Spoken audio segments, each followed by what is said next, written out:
Hello lovely people, welcome back to my channel and happy Vlogmas day 16. Oh, maybe it's 15. 15!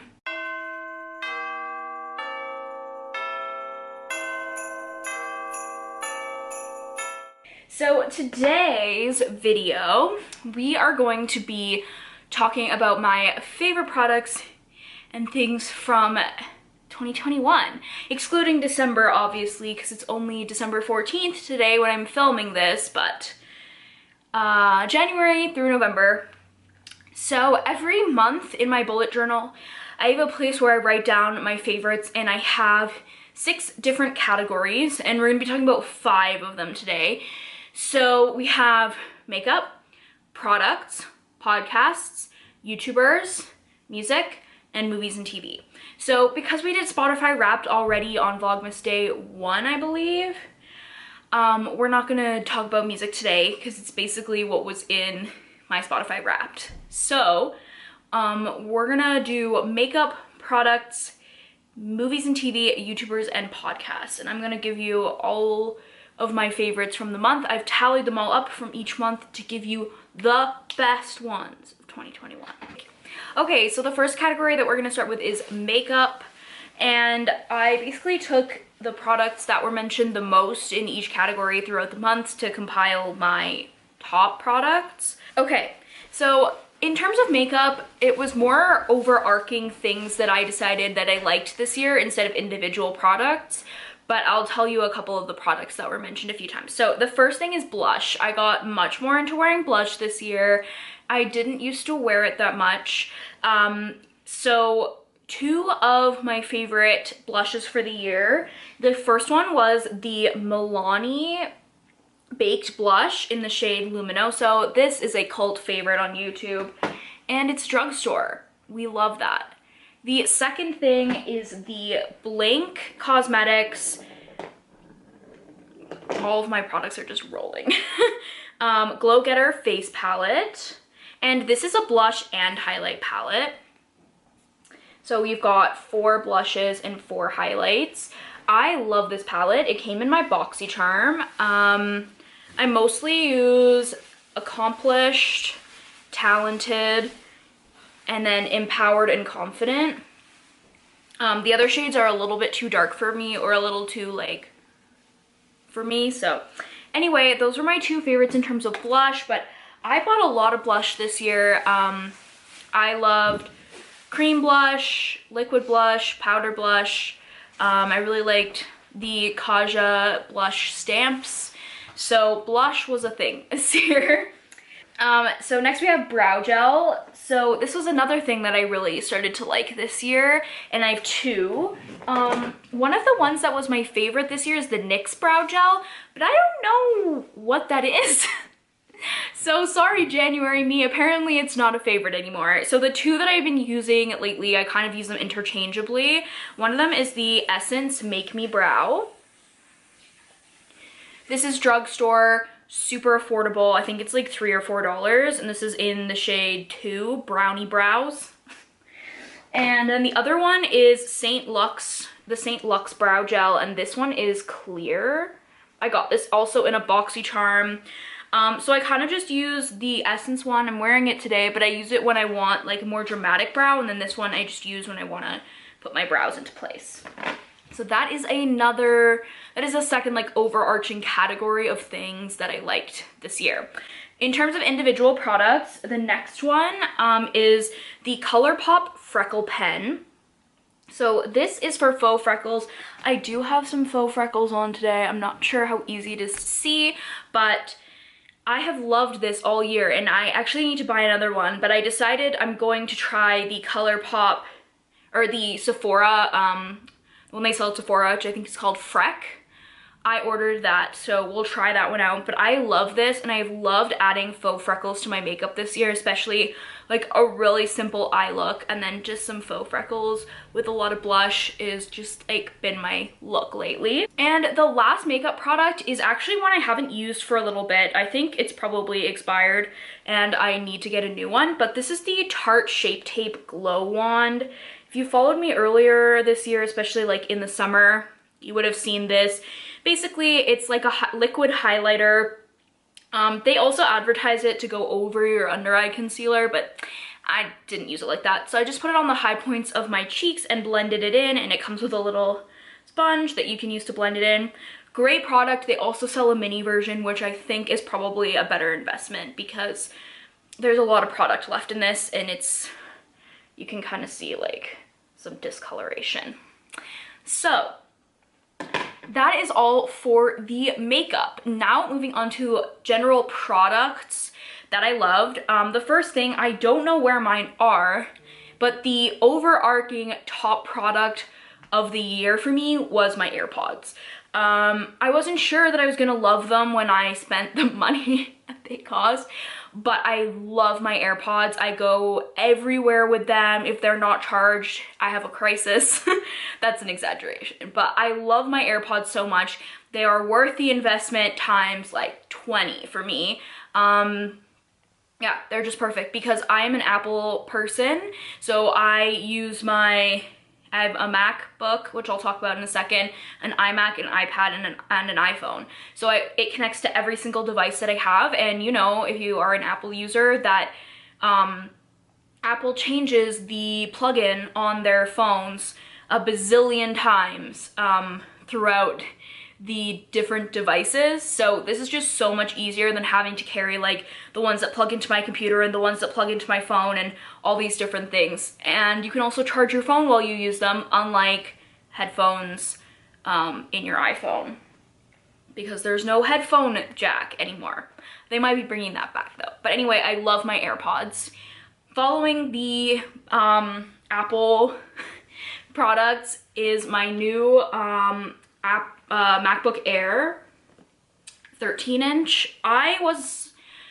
Last year around this time, I sold my laptop back to Apple and I bought a desktop iMac, which I do love. And when I was only doing school from home, it was amazing. I could take all my classes there, do all my work there, but I am somebody who really likes to move around while they're studying, who likes to go to coffee shops, the library. And so I had hoped that my iPad would fit the bill for that, but it just doesn't do what I needed it to do. So after using my iPad for a couple months of in-person classes this year, I decided I needed to invest in this one right here.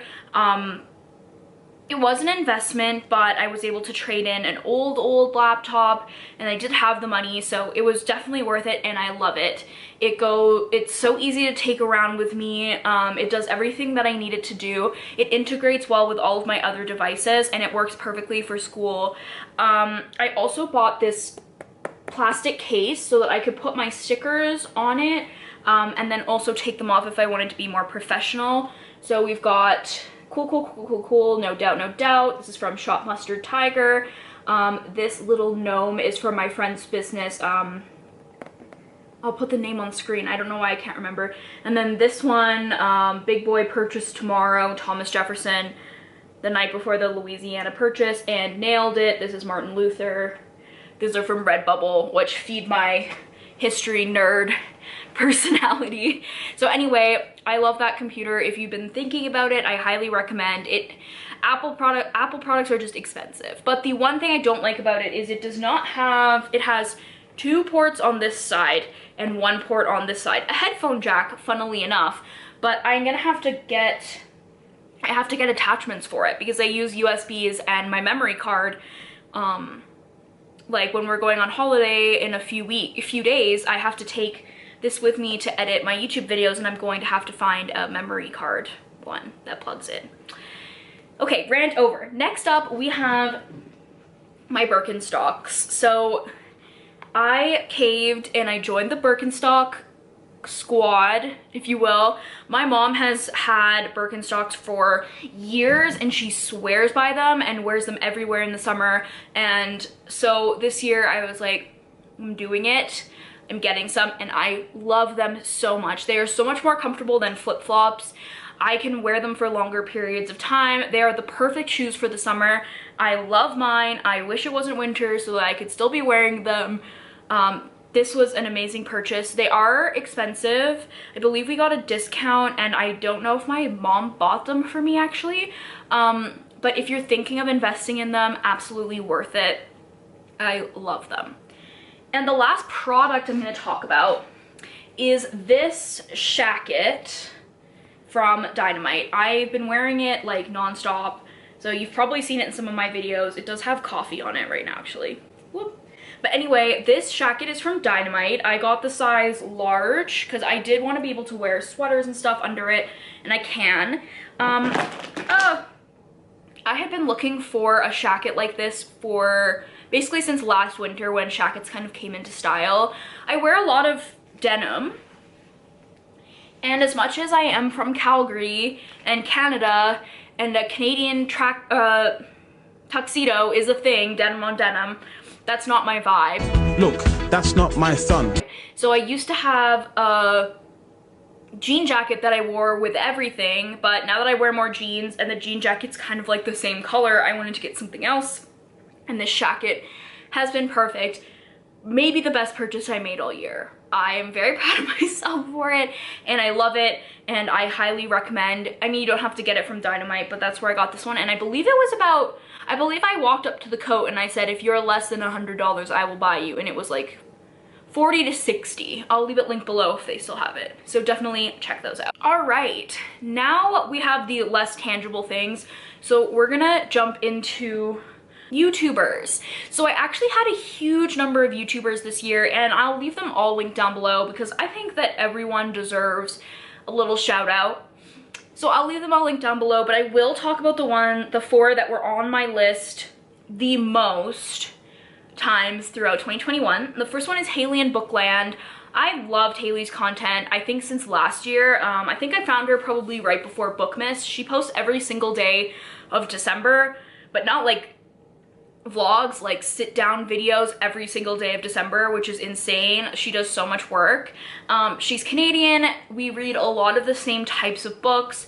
I love her content, and I definitely had her a few times throughout the year as my favorite YouTuber of the month. So shout out to her. Definitely go check her out, especially love bookish content.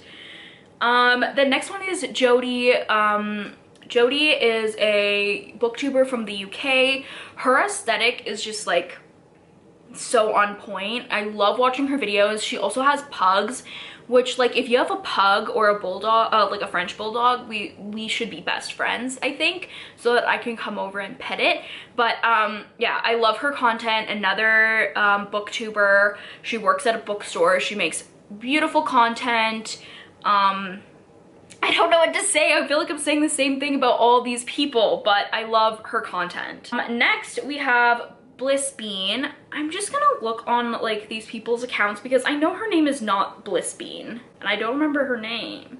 Beatrice. Anyway, over at The Bliss Bean, her content, like, okay, I definitely thought this girl was like my age, graduated school, just like living her best life. No, she is like fresh out of high school basically. I think she's a little bit, I think she maybe took 1 year off, but her content is so aesthetically beautiful. Every shot is like so curated, and all of her ideas are so like well thought out, and basically she makes a lot of study, organization, school content, a lot of productivity content, but it's never like you need to be productive until you die. It's like very great ideas, really easy things to follow with, and she just moved abroad to Spain for college. So I mean, what more do you want? Like, amazing. And lastly, we have Beth over at Books Nest. I think, like, honestly, booktuber of the year for me might have to go to Beth. I've talked about her a lot on this channel. I want to be her friend. She doesn't really know I exist, except we were on like one readathon team together one time. I just love her content. It is so cozy. She's also in the UK, and she also works as a social media freelancer. She posts so much about books, bookish things, and I just love how her vlogs like combine her everyday plus books, and she just seems so nice, and I just really like watching her videos. So look down below in the description box for the full list of YouTubers that were on my favorites this year. I think that they all deserve some hype, so check them out. Okay, next up we have movies and TV, and then we'll finish off with podcast. So I want to say that the #1 show this year for me was 911, but I don't think that's true. I think that was true. That's been true in the last like 4 months, but I think Drag Race has to take the cake in terms of my favorite show, or my favorite universe, I guess, of 2021. I became a Drag Race stan this year. I don't think I'm as much of a stan as I was earlier on, but I will still take that crown. Clearly I made my entire TBR game about drag queens. I love Drag Race this year. I got back into it at the beginning of season 13. I loved Rosé, so I watched all of that, and then I went back and watched a bunch of series I hadn't seen.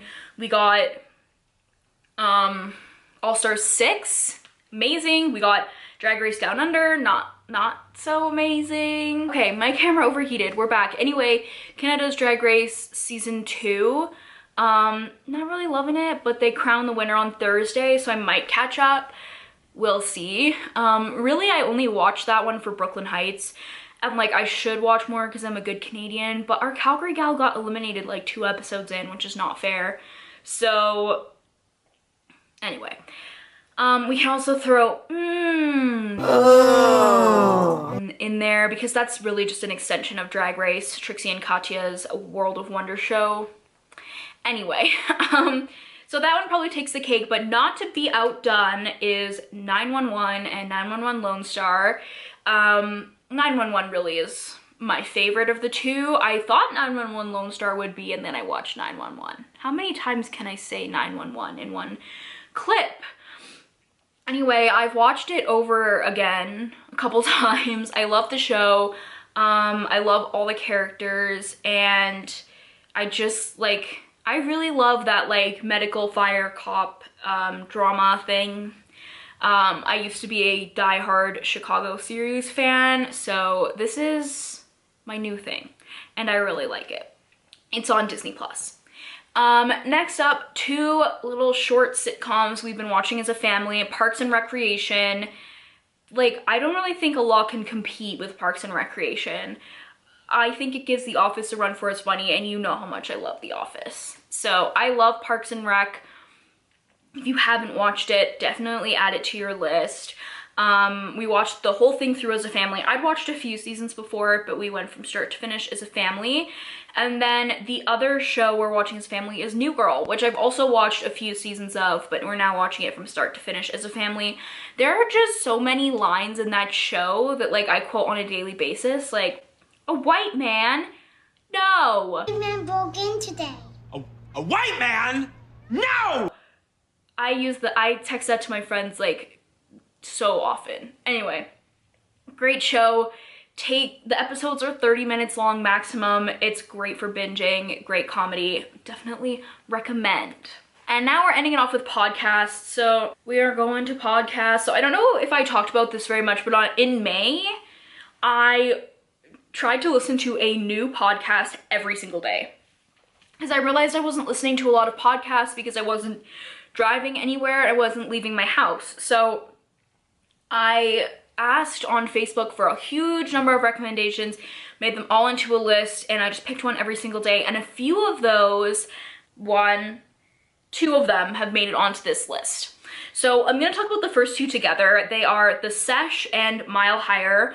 They're not the same podcast, but they are the same people. So The Sesh, well, we'll start with Mile Higher. Mile Higher is a true crime and kind of like paranormal-ish podcast with Kendall and Josh. Kendall is on YouTube and she makes a lot of true crime videos. She's very, very, very popular. I love their podcast. They research everything so well. They're so respectful of the victims and the victims' families. Kendall often has the victims' families on her channel to like really explain what they need from people and what they want. So we love that. Then Kendall and Janelle, I think Kendall's cousin, who Janelle like helped produce A Mile Higher, they branched out to make their own podcast, The Sesh, which is more just about like what's happening in their lives and the news and things like that. And they also have, both of those are actually on YouTube, and I watch The Sesh on YouTube a lot. It's just super nice. It feels like you're just like listening to two good friends of yours just like chat, and I really like it. So I recommend both. One if you're a true crime fan, and the other if you just like chatty podcasts. Next, which was actually on the podcast list, but I think I probably would have discovered it otherwise, is The Bald and the Beautiful, which is Trixie and Katya's podcast. So I started listening to this one in May, I think, and I loved it. And then they started putting out video versions, which I loved even more because I could like watch their reactions to things. And there are only a few episodes I don't like where they had some weird guests, but they have normally some great guests on, other drag queens, other people in like the community. It's a little out there though, I will say.